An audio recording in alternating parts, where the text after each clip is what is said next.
ദമസ്കോസിന്റെ പടിവാതിൽക്കൽ വെച്ച് ആമേൻ ഒറ്റ മൊമെന്റിലാണ് ദൈവം പൗലോസിന്റെ ലൈഫിനെ മാറ്റിയത്. ബൈബിൾ പറയുന്നു അവനൊരു പരീക്ഷനായിരുന്നു. അവൻ ഒരു വ്യത്യാസം വരാതിരിക്കാൻ ഒത്തിരി കാരണങ്ങൾ പൗലോസിന്റെ ലൈഫിനകത്തുണ്ടായിരുന്നു. ഒരു മാറ്റം വരാതിരിക്കാൻ, ഒരു അത്ഭുതം നടക്കാതിരിക്കാൻ പൗലോസിന്റെ ജീവിതത്തിൽ ഒത്തിരി കാരണങ്ങളുണ്ട്. ഒന്ന്, അവൻ പരീക്ഷനാണ്. പരീക്ഷൻ എന്ന് പറഞ്ഞാൽ യഹൂദന്മാരുടെ ടീച്ചിങ്ങിനെ അതിൻ്റെ ഡിഫെൻഡ് ചെയ്യാൻ ഇറങ്ങിയ ഒരു ഗ്രൂപ്പാണ്. എന്ന് പറഞ്ഞാൽ അവൻ യഹൂദ മതത്തിൻ്റെ ആചാരങ്ങളല്ലാതെ മറ്റൊന്നും അവരുടെ അകത്ത് വരരുത് എന്ന് ഉറപ്പിക്കാൻ ഉണ്ടായ ഗ്രൂപ്പാണ് പരീക്ഷന്മാർ. അതുകൊണ്ട് ഒരിക്കലും യേശുവിനെ കുറിച്ചുള്ള ഒരു ഉപദേശം അവൻ്റെ അകത്ത് വരാൻ സാധ്യതയില്ലായിരുന്നു. രണ്ട്, അവൻ സമ്പന്നനായിരുന്നു. അതുകൊണ്ട് സൂപ്പ് സാൽവേഷൻ ഇത് അവൻ പൗലോസിനെ സംബന്ധിച്ച് പ്രാക്ടിക്കൽ അല്ലായിരുന്നു.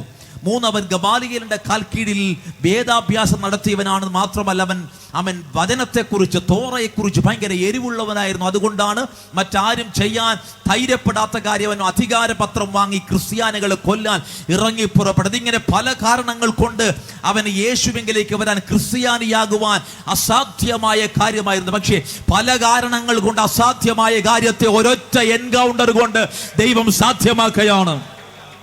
ഹല്ലേലൂയ.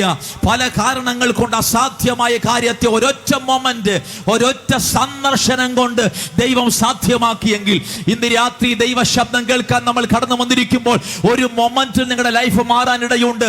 ഒറ്റ മൊമെന്റിൽ നിങ്ങൾക്ക് അത്ഭുതങ്ങൾ വരാൻ സാധ്യതയുണ്ട്.